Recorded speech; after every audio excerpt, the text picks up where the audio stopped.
Welcome back to the On Adventure podcast. I'm Josh Self, and I'll be your host. This is a podcast that dives deep into life lived at the edge of discovery, challenge, and human connection. And today's episode is a ride you won't want to miss.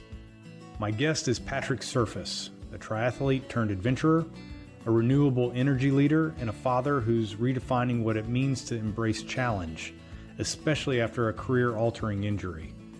From sailing to South America in a 26-foot boat with no refrigeration, to climbing Grand Teton with zero climbing experience, Patrick's journey is all about pushing boundaries, physically, mentally, and emotionally. In this episode, we will explore how suffering builds connection, how ego can fuel growth, and what happens when your identity as an athlete gets shaken to the core. Whether you're training for your next race or simply need some motivation to chase that next dream, this one's for you. So let's get into it.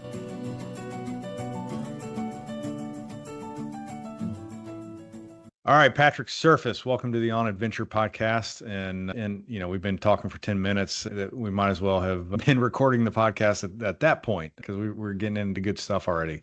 But I do appreciate you taking time on a busy Friday morning to be here with me.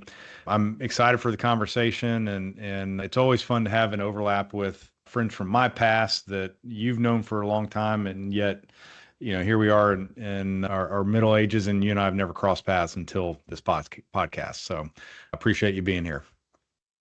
Thanks for having me, Josh. It's great to do this with you. So let's start as always. I'll give you a chance to introduce yourself and maybe tell us a little bit about your day job and a little bit about your family, and then we'll launch in from there. So I live in Washington, D.C. As the years go on, I'm increasingly proud of that background. Got a really great community and network here, and I really love how active the area is. I didn't really realize that was the case until, more recently. But Like it exercise turns out it's a active? great place.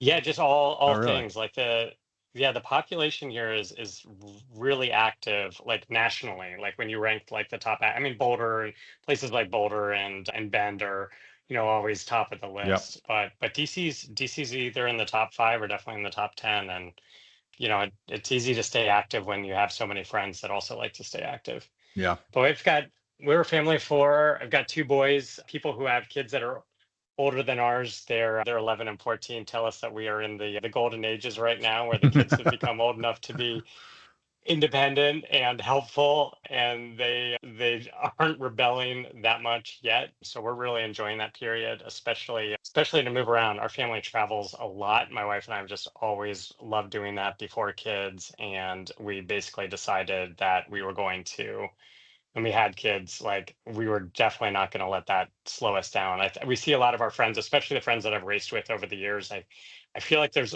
almost 2 categories. There's a lot of gray area in between, but there's basically like our friends that have basically hunkered down and don't travel and don't stay very active with their families and enjoy just kind of being homebodies.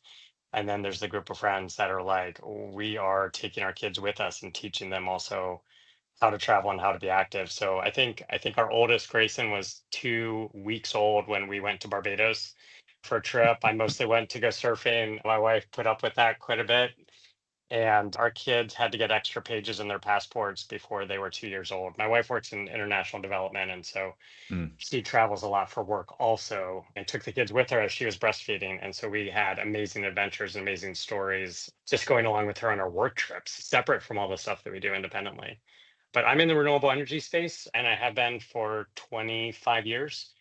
And I grow renewable energy industries. That's what my company does. And the main organization I spend all my time with, which is the American Biogas Council. So I focus all on recycling all of our organic material, whether it's manure or sewage or food waste, into renewable energy and fertilizer. Lots of good reasons to get up in the morning. I love it. That's cool. Now, how did you get into that? Was that like a lifelong interest and you studied in college, or what was the process there? That's funny. There's actually an adventure reason for Really? it. So I studied, yeah, it's kind of funny. So I studied engineering in college. I always been great at math and knew I wanted to go to school for engineering and athletics. I rowed in college and then played water polo towards the end of it. So I like the sports that make you suffer.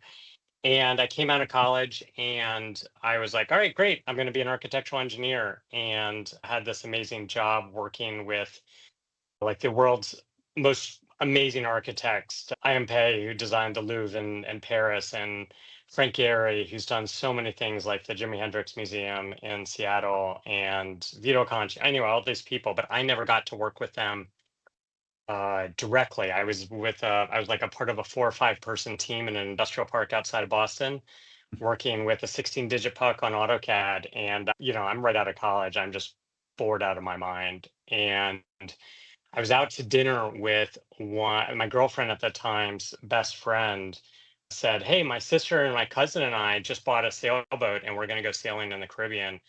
And I was like, oh my God, I would quit my job tomorrow if I had a boat to go do that. And quick aside, I don't know if you know Voyage of the Mimi. It was a PBS special. Ben Affleck famously was in it, and they sailed around chasing humpback whales and doing science and stuff like that. I grew up watching that and was like, and my family sailed too. I was like, I've always wanted to sail around the world with my family. The Oh, wow. posters when I was in third and fourth grade had like that as like my lifelong dream. And so anyway, so there's a long history behind me saying like, yes, I would go sailing right now. And this friend said, well, my dad's a bit of a pack rat. He has this boat that was thrown ashore by a hurricane in 1990, which at that point was like 10 years prior. And he's got new sails for it and it's got a new engine, but the whole thing needs to be rebuilt. I bet if you rebuilt it for him, he'd let you borrow it and take it for a year or two and go sailing. And I was like, no, you don't understand. I am dead serious. I will quit my job tomorrow and go do this if that's a real opportunity. She went and checked with her dad and said, yeah, actually, you're welcome to do that. And so I tried to wait to quit my job as long as possible because I needed income. I'm a poor, out of college kid. Turns out I got fired before before I had a chance to Did you quit. really? But that was great because I got to collect unemployment because they just laid me off. They were like, "You're not a good fit for the company." They could tell I wasn't into it, which helped finance that. And so I spent a year living on a sailboat with now one of my best friends, Tim. We sailed around basically Cape Cod to Venezuela and then back up in a 26-foot sailboat. No refrigeration, you couldn't stand up inside. It was arm's length at its widest point, 7.5 feet at its widest point. This tiny, tiny boat and sailed it down almost to South America. We got chased away by some pirates, and then S- so didn't actually make it to South America, and came back to Cape Cod. And the whole time, I'm like, I know what I'm going to do now. I'm going to be a naval architect. And so I came back to DC, where my family is. And my dad ran a company that manages renewable energy trade associations to like cluster companies together to get companies to work together to grow the industry for like different kinds of renewable energy like hydrogen and solar and biomass and things like that. And I was like, all right, Dad, I borrowed a bunch of money for them for this spontaneous trip. I owe you guys a ton of money. I'm living at home while I'm interviewing in Annapolis and Newport to be a naval architect. Pay me less than your lowest paid employee. I'll give the money straight to you to start paying back my debt to you, and while I'm figuring out what I want to do. And it took me 2 years to get over the fact that I really liked working with my dad. I had always been like an independent kid. I'm like, there's no way I'm going to live in DC Yeah. for the rest of my life. Here I am. And no way I'm going to work for like my dad or like I'm going to do my own thing. Hmm. And took me a long time to get over that, get over myself and figure out how awesome my dad was and how fun it was to work with him and in renewable energy. And so kind of fell into it that way. And it's been like, yeah, 25 years. So it was a job to pay off a debt from a sailing adventure. Yeah, I guess that's true. Uh, So what is it about sailing Uh, that has captured your imagination? Because I'm not a water guy. I don't like I grew up swimming totally fine, but put me in a big open body of water that I can't see far below the surface. I'm uncomfortable. And then put me in something that is really a tight space, like what you just described in a sailboat, and that doesn't sound super fun to me. So what is it about that whole thing that has captured your imagination? Yeah, I think I hate to put people in buckets and simplify things, but I think there's also like mountain people and Hmm. water people. I'm just a water person, and it's almost ironic because I didn't learn to swim until pretty late in life. Like I was probably, well, I don't know, it seems to me like it was late, but like I was like about 10 years old. Something really traumatic happened at the pool, and my parents were trying to get me to learn how to swim when I was young, and I was just like out of it until I was 10. But then I like immediately joined the swim team. I was just like really into it. At the same time, my parents bought a sailboat. I'm the oldest of three in my Okay. family, and they bought a boat 3 weeks before I was born, which seems like now that I'm a parent, seems like a terrible life decision. But yeah, we were just sailing all the time. My dad was Commodore of the yacht club when I was a kid, and we just sailed a ton. And then plus the Voyage of the Mimi stuff that I mentioned, and I've just been enamored with it. Yeah, surfing, sailing, rowing, all the water stuff. I just love, and I feel really comfortable. And it's interesting now that, a lot of the toughest adventures that I've been on have been all like mountain and land related recently. And I think part of that is because I have so much comfort in the water and around the ocean, and I don't have that in the mountains. Mm. That it ends up being really easy to find super challenging things that scare the crap out of me when I get up on a mountain. So Is I don't know, that I like just an love it. intentional move? Like when you do these things, are you looking for things that are not going to be easy for you? Oh, I don't think I search for things that are intentionally hard. Well, I guess I do. I mean, I love challenges. I guess that's true. I think I mean, there's probably some truth to that, but I think what I would say that really drives me is I want to do amazing things with my friends and other people that I care about. I race triathlons really seriously for more than 20 years. Like not quite professionally. It's a little bit even stretched to say semi-professionally, but I did race on a sponsored team where we were, paid and given product and stuff like that to race, which was super fun. That's cool. And I can't do that anymore. I busted my knee big time skiing and don't run, so don't do that racing anymore. And since then, my main motivation, instead of racing and trying to win, has really been to stay in enough shape to go on adventures with friends and family. Like I never want my body to be the limiting factor to being able to go experience something new. I think it's the new things, and the new things are often challenging. I think that's probably more of the drive. And then, I think what makes it really addictive to go do these things is, usually the things that are the most special are the more off the map or take longer to get there. Hmm. And so there ends up being a challenging element with that. And then when you do those things, when you go on the longer adventures and do the harder things and you suffer together, there's a natural bonding that happens with the people that you're with, and that just becomes unbreakable. I was on Capitol Hill doing some lobbying not too long ago and ran into a guy that I rode with in college, and someone who I suffered next, and I hadn't even talked to him in like 20 years. Hmm. And it was like we'd never been apart because that bond from like suffering together was so tight. And my buddy that I sailed with down to South America, Tim, he and I barely see each other, but every time we do, it's just that connection is just so strong, and it's so special to be able to develop those connections through shared experiences, especially like, if you get into some life threatening situations, which have happened on more than a few occasions. It makes that even stronger, and that makes life special, I think. What do you think it is about suffering that is such a glue for relationships? Well, you end up relying on the other person in a way where you can't get through what you're getting through without that other person's help. And that mutual reliance on the other person, I think just I think that's probably what creates that bond. I don't know, there's a bunch of things all happening together there, but yeah, that the shared experience and the commitment to making sure that you can both get through, or if it's two people, or maybe it's a group of people that you all get through whatever you're trying to get through. Yeah, it's unshakable.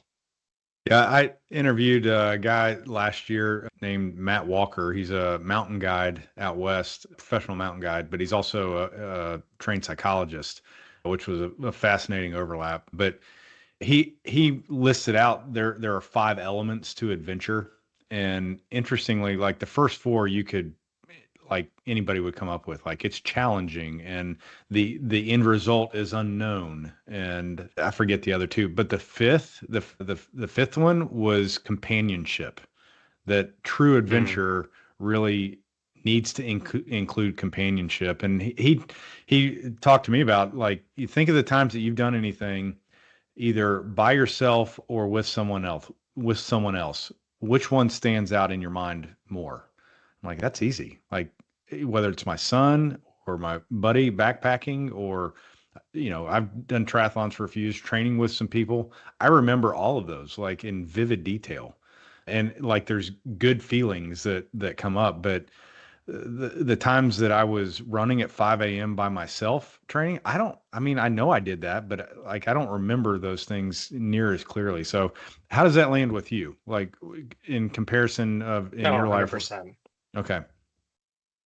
Yeah, and it's interesting. I guess I'm thinking, for any adventures that you go on with like your friends, yeah, that lands really solidly. But it also lands at home. I mean, my wife and I go on adventures too, and as I mentioned, and with our kids now as often as we can. But going through just kind of the shared suffering of raising kids too, Hmm. that's it's interesting. You take if you take the adventure lens off of that and you give that same list of things, it goes through. I think it Yeah. applies to like any tough challenge, and that's a good thing, right? Like it's good. Yeah. It's a good thing for parents to become better companions and better connected through the shared struggle of Yeah. raising children, right? It ain't for the faint of heart, that's for sure. So I want to probe a little bit on your triathlon career, because somebody that dabbled in that and was not competitive for the podium, but I think I loved the struggle part of it. I've never been a good runner, never been, like, I never really was on a bike. I knew how to ride a bike, but not fast. And then swimming was probably the easiest compared to what I saw other people doing, but still not like a great swimmer. So the whole thing was challenging. But was that an easy jump for you, going from like rowing and water polo? Like, those are your cardiovascular endurance it would be pretty good coming out of that. So is that where the transition happened? Yeah, although I guess it probably started with ego and then it turned into something that was more meaningful. And Okay. so yeah, so growing up, I played lots of sports, but my main sports were swimming and then swimming and rowing in high school, and then rowing and water polo in college. And so all sports that, like, just suffering. If you want to be good at them, you need to be able to deal with a lot of suffering, right? And the other way to look at it is none of those sports, water polo a little bit, but not at the level that I was playing it. You don't need like natural athletic ability. They're all sports where you can really teach someone the technique, but you can't teach suffering. You have to Hmm. you have to want to do that. And if you're willing to suffer a lot, then you can be really successful. And so I found success in sports mostly because of my willingness to suffer, maybe more than the next person, and that just allowed me to have an edge. And yeah, by doing that, I mean, my aerobic engine was pretty awesome coming out of college compared to most people. What really happened though was the house that I moved into with like 5 guys in Boston outside of college, everyone in the house was either training for and trying to get on the national rowing team, running marathons regularly, and then I had a friend who was doing Ironmans. And so I got to this house of like friends, and some of them I knew them and some of them were newer to me. And I was like, man, I feel like, what am I doing? Like, I'm like, I felt left out. I just kind of moved there to do the architectural engineering thing out in an industrial park. And I was like, this is not fulfilling in life. So just earlier. So that's kind of like searching for like life fulfillment. I think I was just like, let me do what these guys are doing. And I had dabbled in I'd done a few triathlons in high school. My rowing coach, freshman year of high school, or maybe sophomore year, he was the one who actually got me into it. And I was so young, and this was back in the mid '90s. And so triathlon was a very obscure sport then. I mean, we Yeah. were racing in speedos, which you hardly ever see today. To just kind of like bike shorts weren't even like a really much of a thing yet, unless you were actually bike racing. And I won, and that, like I said, so ego kind of pulled me into it. I found some success really early, and then coming out of college and having a swimming background and the rowing for the legs made success in biking come pretty quickly. And I'd always been running, and so I had to work harder at that, but it was close there. It came together better than most, and because it came together so quickly, I had success early. And this was also before triathlon was a more obscure sport, so there weren't as many people competing in it, so the fields were smaller. Success early, and I just kind of kept building on that. And then when I moved back to DC, the DC Triathlon Club had just been created. And I found like the people that I kind of ran into as I was just trying to find a way to be active as I moved back to DC were triathletes. And I was like, oh, these are my people. And it just kind of took off from there. What distance did you have a specialty?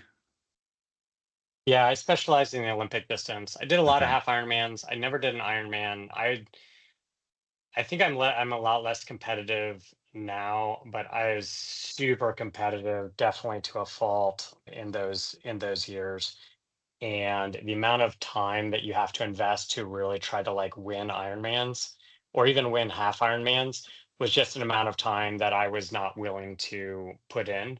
But I was willing to put in the amount of time that you had a chance at winning the Olympic distance. The Olympic distance is like a mile swim, 25-mile bike, and then a 10K. And so a 6-mile run. And if you're fast, it's about basically a 2-hour race.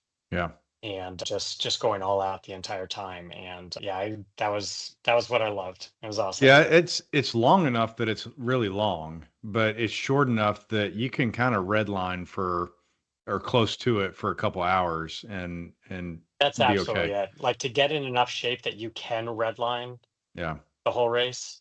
Oh man, what a feeling. Oh, I'm getting Yeah. chicken skin just even remembering it. Yeah. Uh, that's cool. I've interviewed a friend of mine actually a couple times named Van Fletcher. You can go back. He was actually episode 2, but in his 40s, he got into doing triathlons and has become world class. He competes internationally at the 70.3 distance. He won the Florida Ultraman last year, which is like a double full distance Ironman.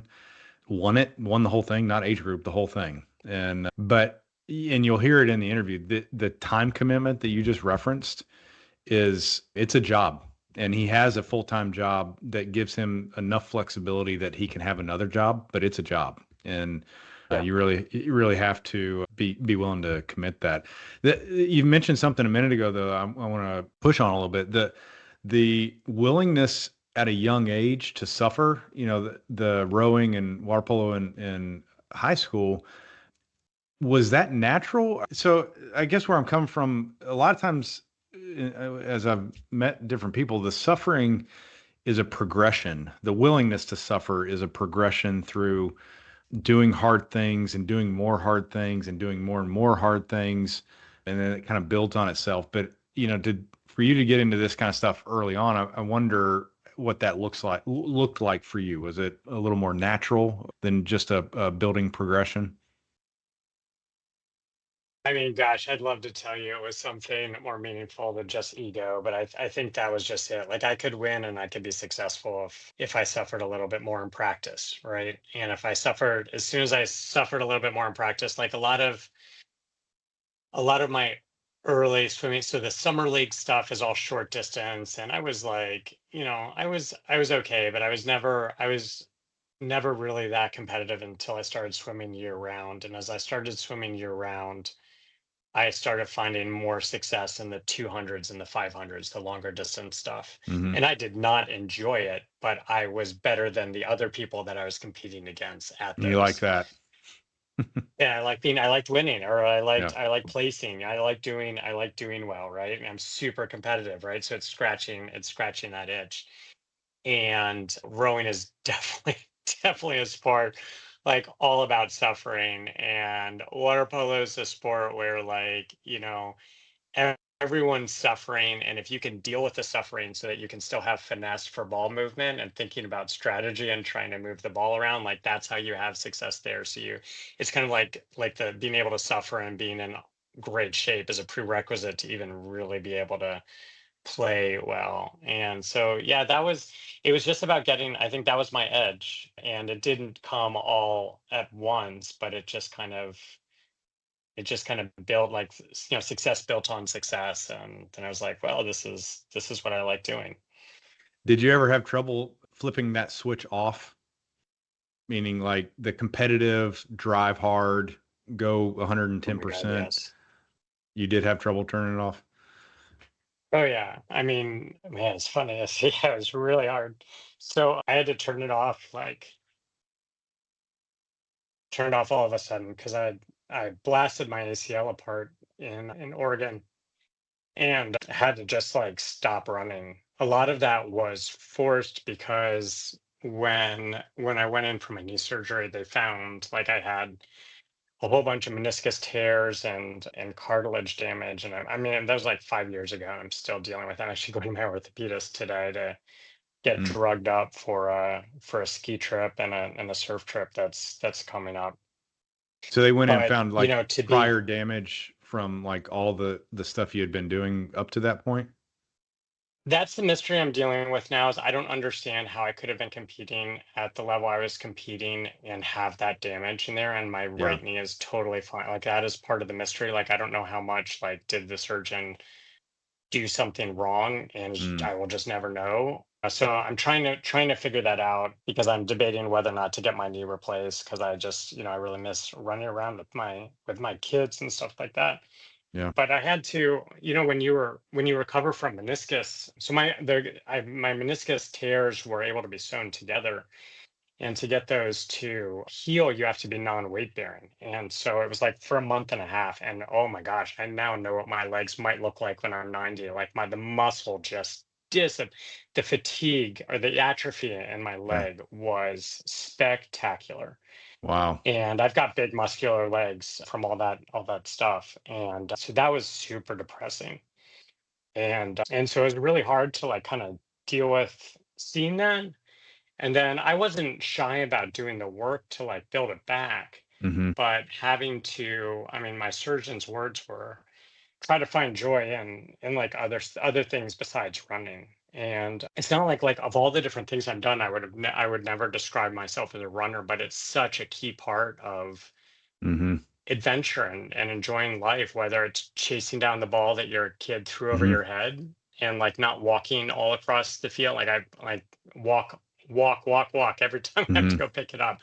Or my youngest that plays soccer, like it is only on my good days when I'm a little bit drugged up can I really play soccer with him or do anything more than just pass the ball back and forth. And it's tough to not be able to do that. And my heart goes out to anyone else who has those restrictions. And so yeah, it's tough when that like switch flips and you can't do that stuff anymore. But there's a lot of other stuff that's awesome to do, and that's what I'm trying to focus on.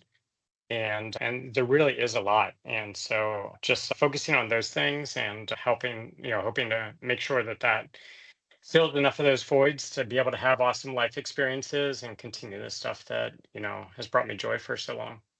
I appreciate you being honest about that. That it and as you're describing that, it occurred to me there's it's one thing in life to be able to plan your transition from a pursuit or from an identity, really. I mean, you probably identified yourself in a lot of ways with your ability to do these physical feats. And Totally. so I've known many people that as they age, which happens usually slowly, you kind of, it gives your brain the chance to psychologically prepare for something. And yours was totally different though. Like one day you're skiing amazing powder out west, and then the next day your legs are atrophying and you're learning to walk again and you can't run. Like that is dramatic, and I would imagine in a lot of ways traumatic to have that taken away. So the depression makes total sense to And me. obviously still dealing with that. Yeah. Yeah, that makes total sense to me, and it really seems like the you, and I say this with like I have not been in your situation, but the hope you're describing of other things, finding reframing it to find the adventure in other things in life, seems like that's where the hope really lies. And so I think well, I'll say it this way. I do appreciate you being open about that, because it frames, different stages of your life. You're describing that in a way that phase one looked a certain way, and you're in this transition period where you're building for phase two. And that's exciting in some ways. I can say that, like, not being the one in the middle of it, because you kind of have a canvas of what you can make it. But I'm sure it's scary as hell to not have the go-to that you've had for 20 years. And you described some of the things that you're looking at right now, adventures with your family and friends. What are other things that really kind of still get you excited? Well, the upside is I still have a great core group of friends that I raced with. It's funny, like, you get older. You mentioned this with the triathlete that is now, what over found triathlon at over 40 Hmm. and doing. And I was waiting to hear the distance that you were going to say, and you said the long distance stuff, because that makes sense. As we get older, we generally lose our Yes. speed, but you often gain either the ability to suffer and be more successful at endurance, or at least be smarter about it than and pace yourself a lot better. And so a lot of my friends that I raced with for triathlon, especially the short distance stuff, a large majority of those people are all into like major endurance things. And so my couple friends that are doing adventure races, I'm not doing that with them because I can't run, but they're doing that. And some people are into like skimo now, which is where you ski up and down, the ski mountaineering and things like that. And I just want to be in good enough shape so that when someone cooks up some kind of crazy adventure, that I can do that. And so, one of those friends was like, "Hey, there's this near DC, there's the C&O Canal, which goes from Cumberland, Maryland to DC, and there's a tow path, like a gravel path that goes along for it for the draft horses that pull the canal barges, and it's 180 miles long. And that's a famous way for people to do like a 2 or 3 day trip usually, or sometimes you do it one way in like a day and a half, where you take a train out and then you bike back, which is all slightly downhill because the canal, Hmm. yes, it does follow the Potomac River coming back. And then there's another trail called the Gap Trail, the Greater Allegheny Passage, that goes from Pittsburgh south to Cumberland, to the place that the C&O Canal starts. And that's like another, what is that, like 90 miles, 100 some miles? I don't know off the top of my head. Someone listening, I know, is going to know off the top of their head. But I think together it's like 340, 360 miles or something like that. And so one of our friends was like, "Hey, let's go ride the Gapco, the Greater Allegheny. Let's start in Pittsburgh and let's ride both trails, all gravel, to DC." And I want to be able to say yes to trips like that. And it's funny, I was the one person who didn't make it all the way. I didn't have experience with sleep deprivation like the rest of them do. I think I was on hour 30 without any sleep, or somewhere around there, when it was also super super cold. I became hypothermic and my body shut down. But like, before that happened, one of our friends was like, "I'm going to set the fastest known time from Pittsburgh to Cumberland." And so he went ahead while the rest of us rode. And so he broke the record by like several hours Wow. on this trip, and then had pizza waiting for us because we were going to get there after the restaurants closed in Cumberland. It was already dark and we already had our headlamps on. And so had pizza waiting for us. And then so we ate some pizza and just set off into the night to start coming to DC down the C&O Canal. And it was one of the grand adventures. And When was so I this? love being able to 3 years ago. Okay. So after COVID. So biking Yeah, is September. doable with your knee? Anything but running, pretty much. Anything but Yeah. running. And Okay. biking is actually, yeah, biking is a saving grace because it actually, because it takes so much weight off your knee and the Mhm. motion, the motion is the lotion. So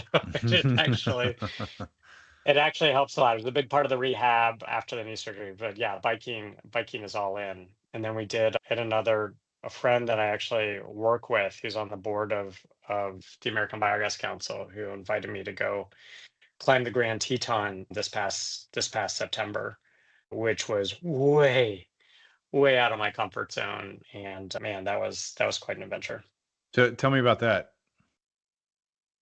So, I among most of the people that I would work with or people that are kind of like outside of my racing friends and adventure buddies, I think most people I interact with think that I'm a little bit crazy in terms of liking the stuff to do that I like. And Brad was like one of those people that's like, oh, I get it. And I think he's even crazier than I am. So he had, That's a good friend. yeah, it's a really good friend to have. I had done no rock climbing. I mean, I've been in climbing gyms a couple times. I rappelled once when I was a kid, but basically done zero rock climbing and hadn't really done much mountain climbing other than the kind of mountain climbing that you do when you can like hike up, just hike up to the top and like go on long Mm. hikes and stuff like that. Done plenty of that, but nothing that required any climbing. And I don't know, the Grand is it's in Wyoming and it's pretty famous, and there's a lot of people that know it really well and actually climb it regularly, but it was not a known entity for me. And I might get this wrong, but I think we started around like 7 or 8,000 feet or so, and then we hiked up with our packs to like around 9,000 feet or so, where there's like kind of this valley, and we camped for the night. And then at 3 a.m. we set out for the summit, Mm. and the summit's just shy of 14,000 feet. And the goal was to get up to the summit and back down to the car, like back past our camp and to the car by 6 o'clock before it got really dark. And so that's your window, and that's why you hike in, is to make that doable. And there were five of us, and so we left camp at 3 a.m. and you hike up to the saddle, which is about 10,000 feet, and then you rope up Mm. and put on your climbing shoes. And my bags had gotten lost. My flight was late, and my bags got lost. And so I didn't get to do the rappelling training that Brad did. So the three of the five of us, Brad and his daughter Sienna were the leads, and just total badasses.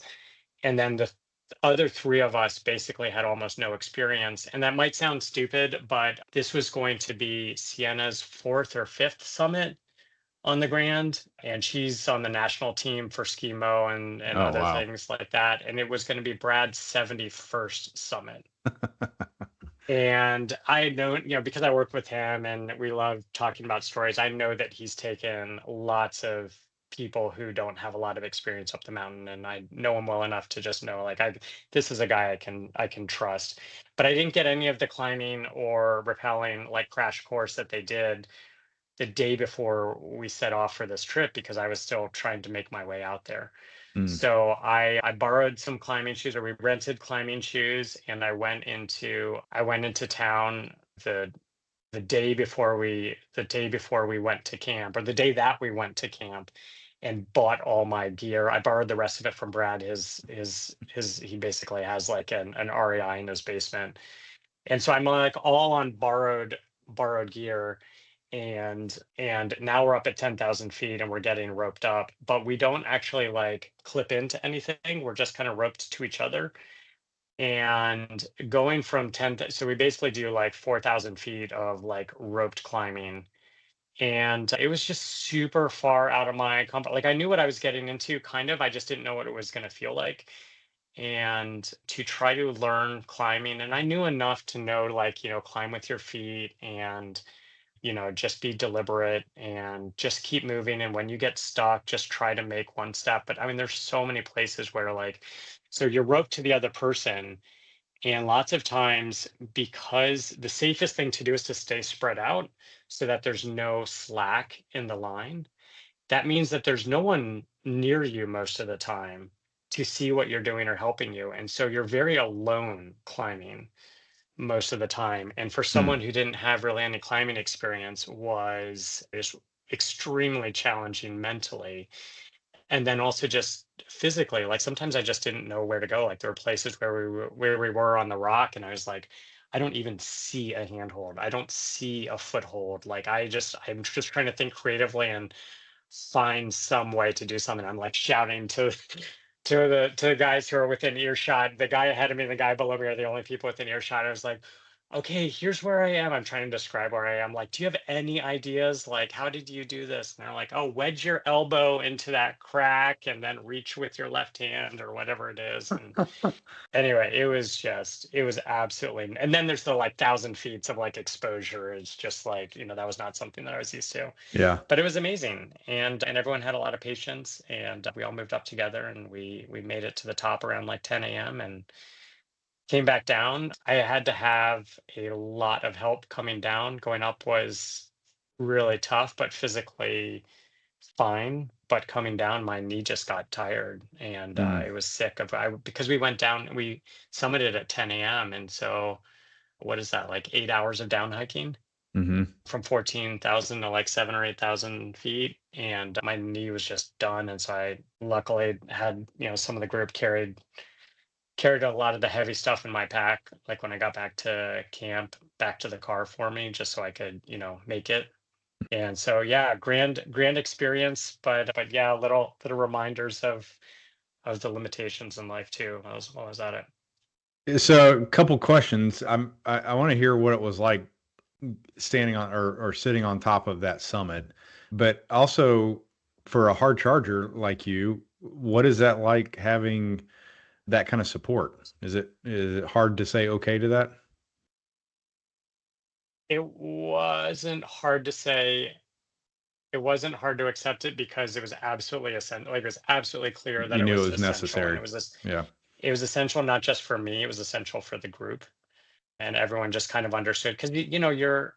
I mean, at that point, especially on the way down, like you've already forged a lot of your your bonds on the way up, as everyone's like, Hmm. well, not everyone, but the three of us were like terrified going up. And Brad and Sienna were probably wondering, like, hey, are these guys going to make any mistakes or do it? I mean, I don't know, they put up with, a lot of patience for us, but we'd already kind of bonded as a group. And there's like a 200-foot some rappel on the way down too. That was a very interesting point, to learn how to rappel at 13,000 feet. But To so there learn are on lots the of things that go. had already brought us.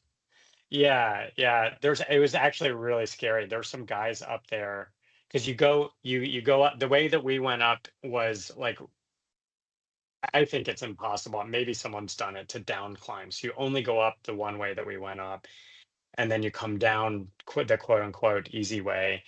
And so there were some other people. We ran into other people rappelling down, and some guy was on YouTube trying to learn While he how to was doing, rappel. oh, oh my Yeah. God. Well, because you're waiting in line, there's a couple anchor points that there's like two main anchor points that everyone has to use. Everyone's team has to use to get down this rappel. And there's one guy's out on YouTube like trying to learn how to rappel, and thankfully, like Brad saw him and was like, "Can I help you?"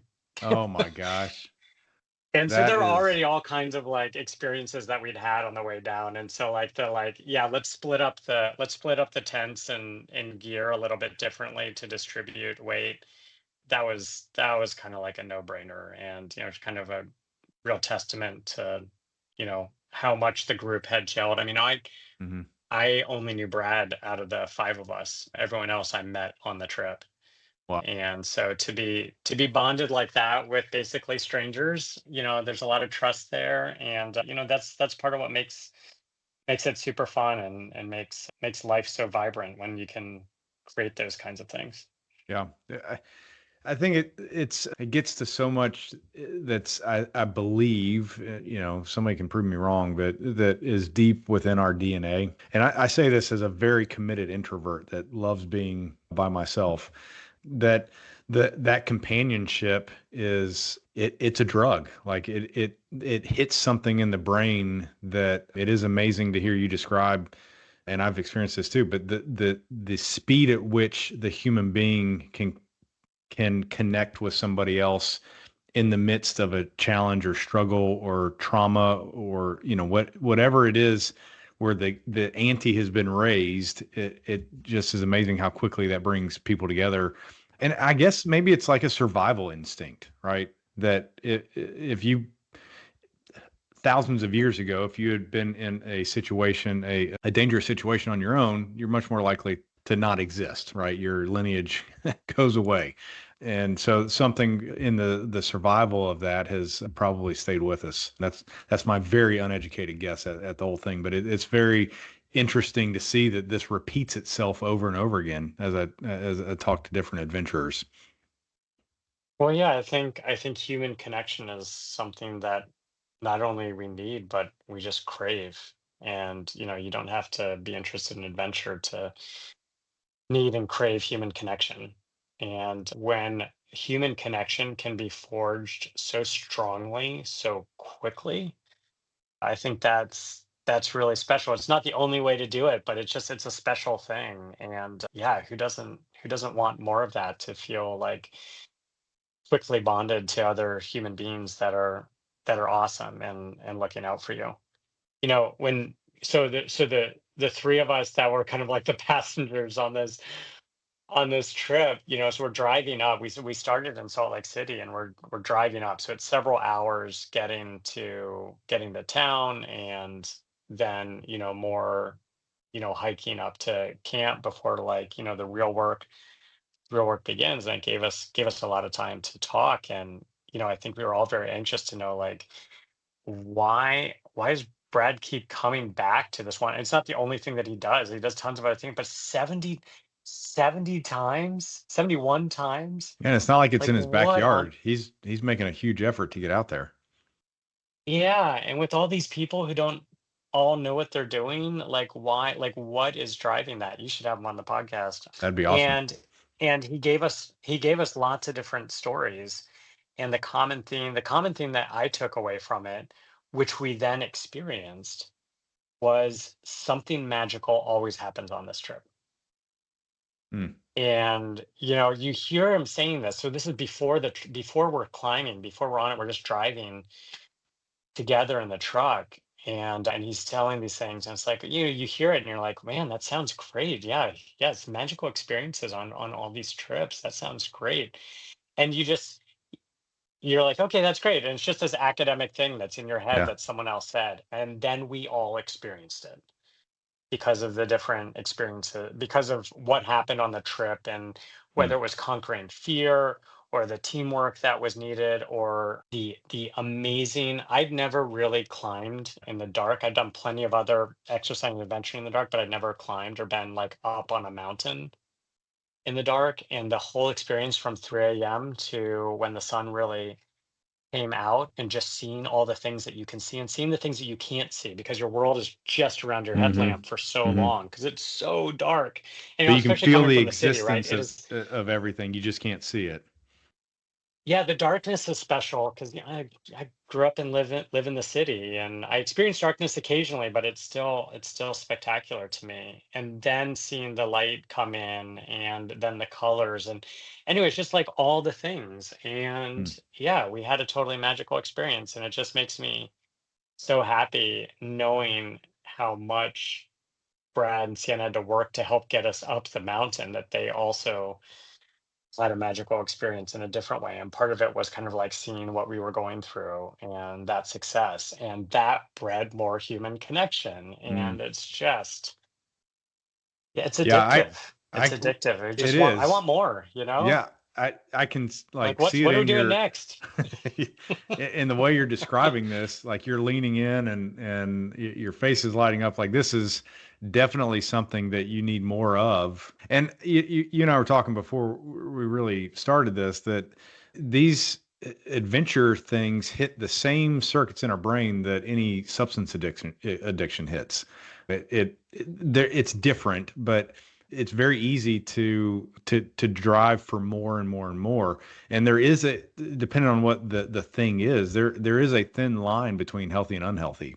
But I think if it's adding to your life, if it's adding to your enjoyment of living your great life right now, that feels very healthy. Now, if you were pursuing a thing and relationships were falling to the side or your body was falling apart or whatever, that may be the other side of the coin. But it's all driving out of the same circuits in the brain. And so I think I want to go back to the question though, that I asked you, what was it like being on top of that 360-degree view all around you?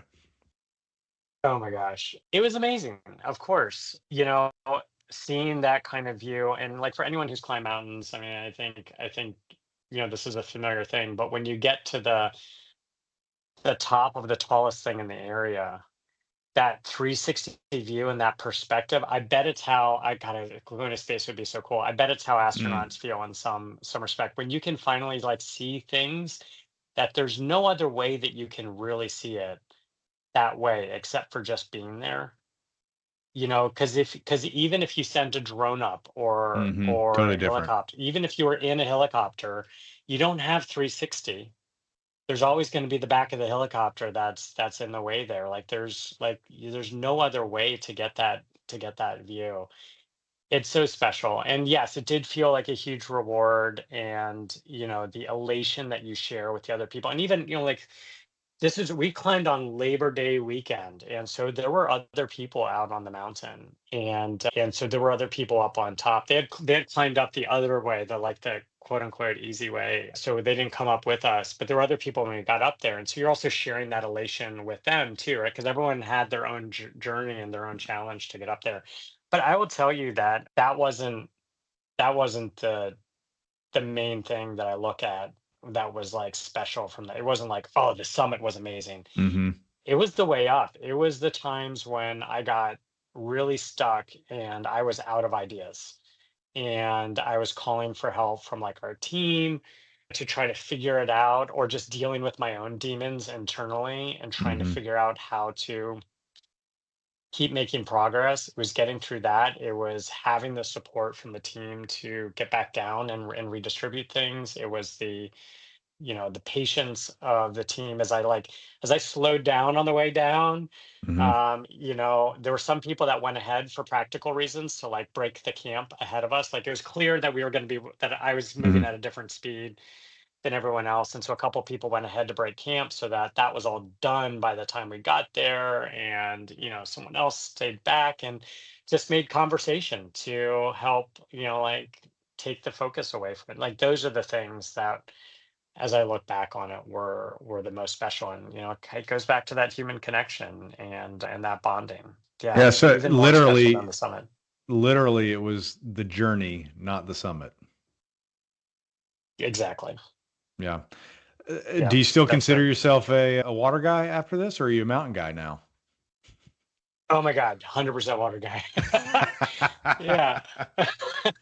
Still water. But I like experiencing new things. So I'm not turning away from the mountains. I think I learned a lot that like this is not a whole new world that I'm now like craving to abandon the water to like Yeah. go explore. Like You can have this is both. this is outside my comfort zone, but I enjoy expanding my comfort zone. You know what? Right. One of the trips, it didn't actually end up happening for me. Actually, we ended up going on a different adventure. We ended up going to Iceland instead, but I was going to go ice climbing. I'd never been Mhm. definitely never been ice climbing. And Brad was like, let's go ice climbing this winter.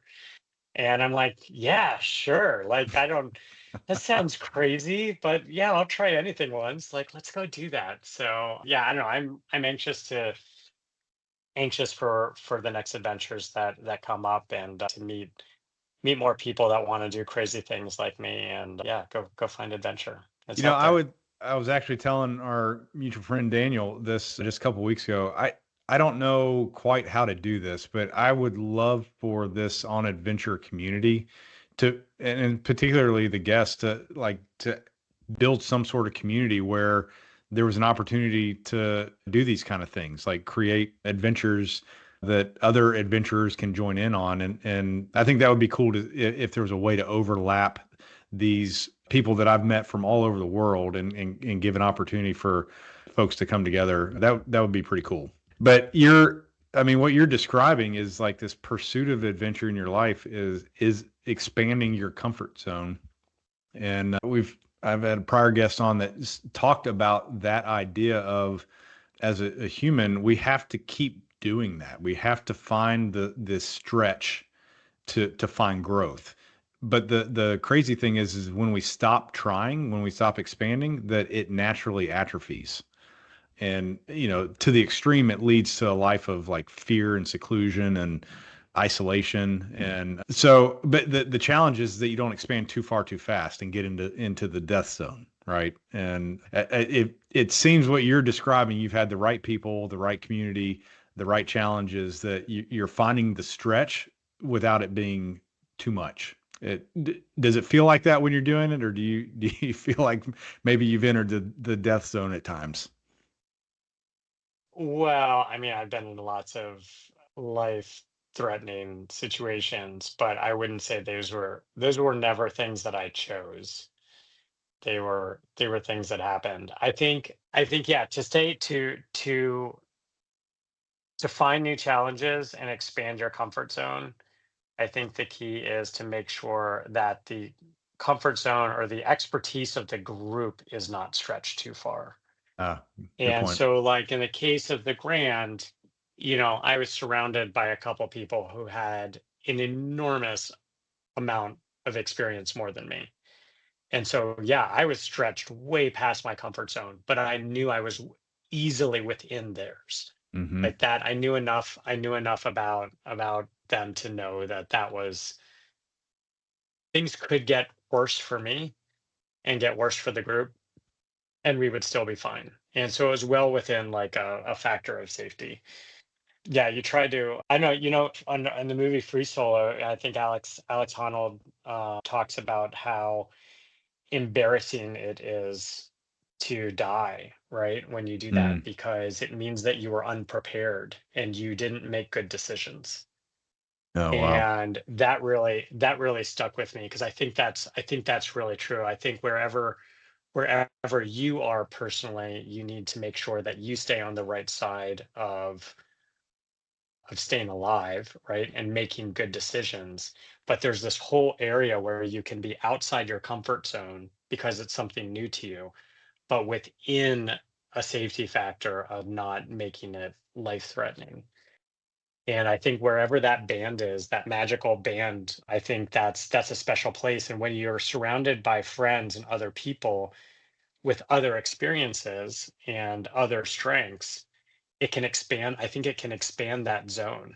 It can expand the area where individuals may be out of their comfort zone in certain situations, but the group is all within a factor of safety that will probably keep everyone safe. Yeah, that's an interesting That's thought. where, I haven't thought yeah, about it that way, but it's like the considering the DNA of the collective, not just the individual, the yeah. experience of the collective, and that's a really cool framework to make decisions around what adventures are appropriate and which ones are worth pursuing. I haven't thought about it like that before. That's cool. I've been on the other side of that one time Really? when Tim and I were sailing, and because this is what he said to me. So I'd previously taken a sailing trip also from Cape Cod down close to South America and back up, and we ended up going right through the middle of a hurricane, and In a that tiny was sailboat? No, this one was a 124-foot staysail schooner, but the sea state, which is the average of the upper third of the waves. So you measure all the waves in the sea, like, and the average of the upper third was 66 feet. Oh Um, my Lord. just just insane. Anyway, I- that's kind of its own story. But so I had that experience when Tim and I rebuilt the sailboat and did our trip, right, post college. And we went out. We were coming down the intercoastal waterway because we had just put the boat in the water like 2 weeks prior, and we're still kind of fixing some things on the way down the East Coast. And we went outside in North Carolina, outside out into the ocean in North Carolina, and ran into a weather system that we underestimated. And then I was at the wheel. We were going through the night, and he was down below, and I had too much sail up. And the weather came on much stronger, and it was in a place where there was some shallow water, shallow-ish water. We're out in the ocean, but some shallow-ish water around Frying Pan Shoals and the Gulf Stream. So there's a lot of current, and then there's wet, and like it was just kind of everything was compounded and bad. And a rogue wave came with a big gust of wind and knocked us down. And so like the mast hit the water, the cockpit, the lower end of the cockpit on that side of the boat was underwater. And as it came up, as the boat righted itself, the whole cockpit was filled with water. And if you've ever been on a sailboat, you know that most companionways, the way that you go down into the boat, it's never watertight. And it's just kind of like wooden slats in pretty much every sailboat. And so water starts pouring in the inside of the boat where Tim is, and we're heeled over. And so he wakes up to all this water in the boat and thinks that we're sinking. And I'm telling him, like, we're okay. I'm telling him what happened. His life. He was sleeping in his foul weather gear and his automatically inflate. We were automatically inflating harnesses so that Mhm. if you fell overboard, it would automatically inflate. And it inflated around him in his bunk because his bunk was full of a foot and a half of water. And so he's understandably freaking out, and I'm trying to tell him we're actually okay. And later on, we end up fine, and we go into Charleston, and we dry out. And he told me later, he was like, it was crazy. We're going through that whole experience, and there were scary times, but I was never scared for my life because I know what you've been like. I know the experience that you've had and that you've been through weather that was way, way, way worse than that. Mm. And knowing that gave me comfort and being out there. And like that's exactly how I felt on the Grand, except for I the roles see. were flipped. And in other Interesting. situations too. And that's just it depends on the collective experience of the group always. Were you the hurricane that you mentioned earlier, were you driving that boat or were you just a passenger? Neither. So it was a school ship. So there's this program called the Sea Education Association, this organization called SEA. And their program is it's for college kids. And Okay. like you heard earlier, I've been wanting to sail around the world my entire Mhm. life. And so when I learned that there was a program that you could get college credit for doing science and sailing, I was like, oh my God. I mean, I screamed for joy when I got the call that I've been admitted into the program. You spend 6 weeks on shore doing science and learning meteorology, and if you don't know sailing, you're learning sailing. And then you spend 6 weeks out at sea doing all your science experiments. So you do marine biology and physical oceanography and biology and chemistry and all these things. You kind of tune that all up with a lot of classwork on shore, and everyone is preparing your individual experiments and your project. It's kind of like a thesis for the term. And the while you're sailing, while of course it's a grand adventure and you're out Mhm. sailing, in the middle of the ocean, which is amazing, you're also it's a floating laboratory. Okay. And so every shift is collecting samples for someone else's project, and you're getting your data from your project, and you're creating your report, you're doing your science, but then some part of the crew is also sailing the ship at some point.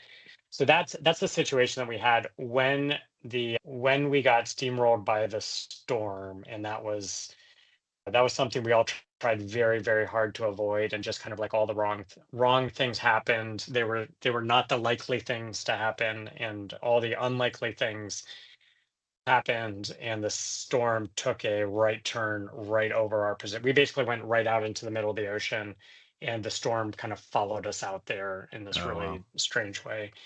And so just steamrolled us. And when it got really bad, it's a bunch of teachers, so it's like what, like maybe 10 adults and 30 kids, 20 or 30 kids. Hmm. And they ordered most of the students down below. And occasionally a couple of us that had a little bit more experience were able to come up on deck to help with things that they just needed extra hands for. Hmm. Things broke. All the boarding waves coming over the boat. Like a steel boat, steel doors got ripped off of the side of the boat. Wow. I watched our automatically inflating life raft on the stern on the boomkin. I watched a boarding wave. I was inside like the doghouse. You do these security calls, which is like every several minutes, which is where you just announce your location over the radio. This was in 1997, so this is way before a lot of technology. And so I was up there, I could see outside. I was doing security calls on the radio, and this boarding wave came and knocked the life raft off, and it disappeared out of sight before they instantly inflate, and it disappeared out of sight before it even inflated, as it like the box just cartwheeled across the tops of the waves. Wow. So yeah, it was crazy. Our first mate got thrown through the helm. The wheel was teak, and a boarding wave came behind and threw him through the wheel. We had like maybe 4 spokes left out of a dozen, and we couldn't get the tiller out because there's like when your wheel breaks, most boats have a backup steering system, and we couldn't get to it because the deck was so full of water from boarding waves all the time. And so, he and the rest of the main part of the crew were just steering the boat with like a couple couple spokes of the Oh wheels my until we gosh. until we finally got into Bahamas. Yeah. That's terrifying. So you were on the deck. Were you able to see these s- giant waves? Oh Like, yeah. I mean, we were ordered down below for a large portion of the time. I don't want, especially for anyone with that organization that might be listening to this. I mean, well, I don't know. I guess our experience is pretty well documented at this point. A bunch of a school ship going through the middle of a hurricane got a lot of attention for I'm a long sure. time back in the late 90s and early 2000s. The head of the National Weather Service was actually in direct communication with us. We were trying to figure out what the storm was going to do. We're a weather reporting ship. So again, this is before a lot of satellites, before a lot of Hmm. technology. You only really get weather information from ships that are out there. And so we're trying to figure out what the storm is going to do. So there's also a lot of attention on why the weather predictions went wrong, like Hmm. what really happened. There are a lot of people trying to deconstruct that. But so we were down below for a lot of the time, but as the storm was building and as it was still big, yeah, we were out on deck a couple times. I remember it was the middle of the night, and the moon came. I don't know if it might have been the eye of the storm, or it might have just been this random time where the clouds parted for a moment and the moon was out, and that really allowed you to see the waves. And because normally you don't see them until they break Hmm. at night, at least. Okay. And when they break, it creates enough white water that you can see the white coming, and then it's kind of too late to do anything about it. You're really just kind Mm. of bracing for impact at that point. But yeah, I don't even really know how to describe it, It sounds but terrifying. it was because the sounds that the boat would make, this is a solid steel boat, the sounds that it would make just made it feel, and I've got an engineering background, made it feel like there's no way this vessel can survive physically. Like, Hmm. how is it not breaking as it goes airborne off the tops of these massive, massive waves and falls for like a second or two? as everyone becomes weightless and the whole boat becomes weightless and you're falling down, and then the impact when it hits. Oh God, the sounds of the hull and the sounds of like the rigging getting stretched is, oh my God. Yeah, you're Wow. just like, how are we going to survive this? Yeah. But we did. Yeah. So it gave you a reference point, I guess, when you got into the smaller one with Tim and got into a bad storm. You know, not as That's bad as child's play. yeah, that's not as bad as the other thing, and the other thing worked But out getting okay. knocked down to the big deal, like that was really bad. I mean, that was stupid on my part to have so much sail out. It was really my fault, but and avoidable. But yeah, yeah, not even in the same universe really. Interesting. Well, But let's for him, it might have been. right, right. He didn't have the reference point. Let's in the last couple minutes here. I want to maybe put a bow on this with you diving in a little bit to some of the family adventures that you do and why that's important to you. Oh my gosh. Well, my wife Jen and I just love traveling and love going on adventures. She's the one that actually got me into marathons at first when we started dating, and as I mentioned, she travels to all these crazy places through her job. I mean, the kids have been to like Kyrgyzstan and Tunisia and Myanmar and Wow. all these wild places. So it's really just a matter of, it's a combination of us wanting to live life and have that shared experience with them, and teach them how to navigate all of that, whether it's just the basics of making travel easy so that it's not a hurdle for going to go find new places and have new experiences. Especially with the kids in the picture, it's a big part of it is also just cultural expansion. I mean, we, as adults, Mm, we can yeah. always use more cultural expansion, and I think you make the best decisions when you have the greatest perspective of the different kinds of people and the kind of places that are out there. But as kids, you have the least amount of perspective.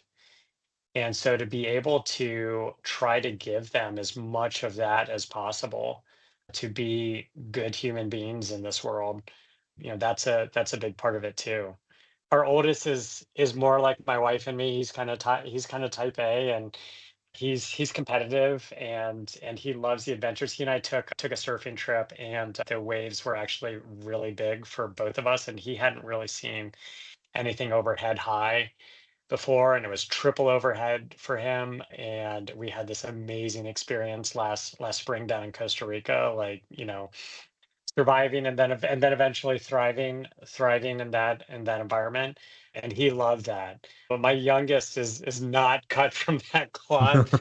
And I actually have collections of photos of him like laying down in amazing places. We were in Iceland, and he was just, I don't know, it was maybe like the third or fourth kind of cool place that we were trying to stop. And we were on this place called Diamond Beach, where there's like these pieces of glaciers all over the beach. And all we really want to do is just walk for like a mile or two Hmm. through all these, like, and just experience the black sand and these glaciers and the ocean.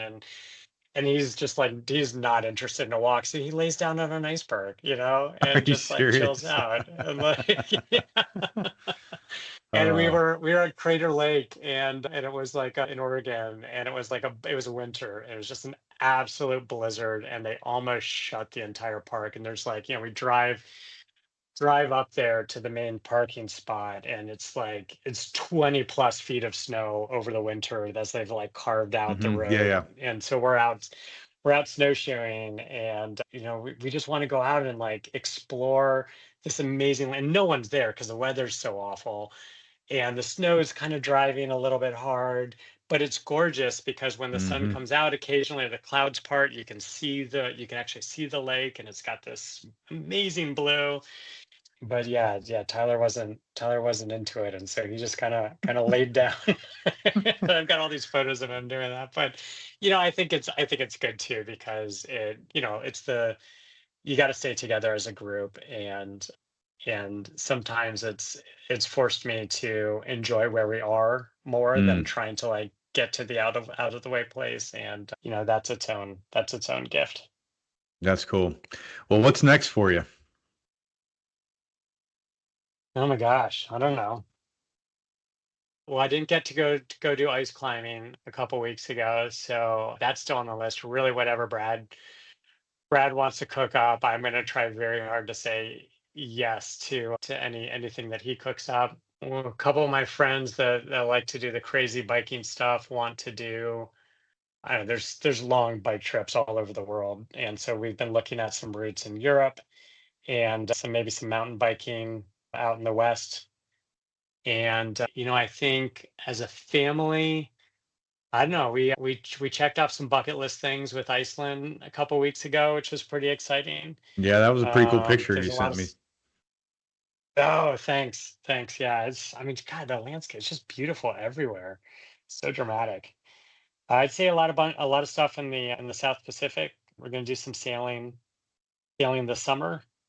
And yeah, I don't know, nothing like epic that really stands out by itself, but it's kind of like constant adventure. We're going to go up to northern Wisconsin this summer, and yeah, like I said, sailing down the Caribbean this summer, and yeah, we'll see. To be That's decided. awesome. It really does.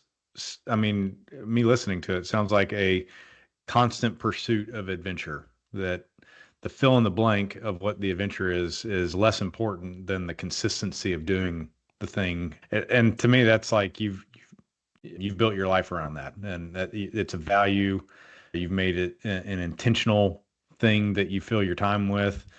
And I'm a financial planner by day. That's my day job. That's very different than this podcast in some ways. But with any financial decision, the best decisions you can make are the ones that line up with the things that are most important to you. Making sure you're clear on your values, and that then you're spending your money and your time in line with those values. And that's hard.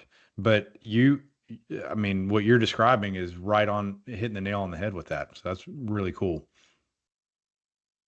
Yeah, thanks. So yeah, we don't often plan ahead for these kinds of things. Really? Yeah, the Iceland trip maybe came together in 3 weeks before the trip.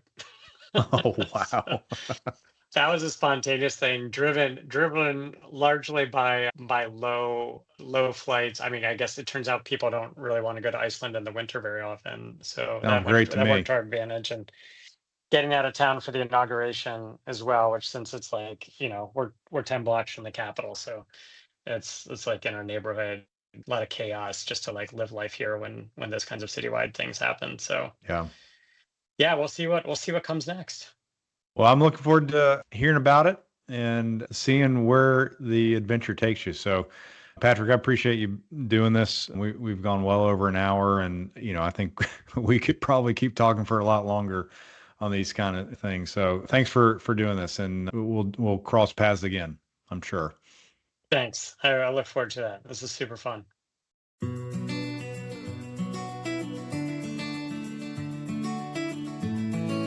Okay. Man, I really enjoyed that. I hope you did as well. The next one will be coming at you in a couple weeks, so stay tuned. Until then, I hope you have your own great adventure.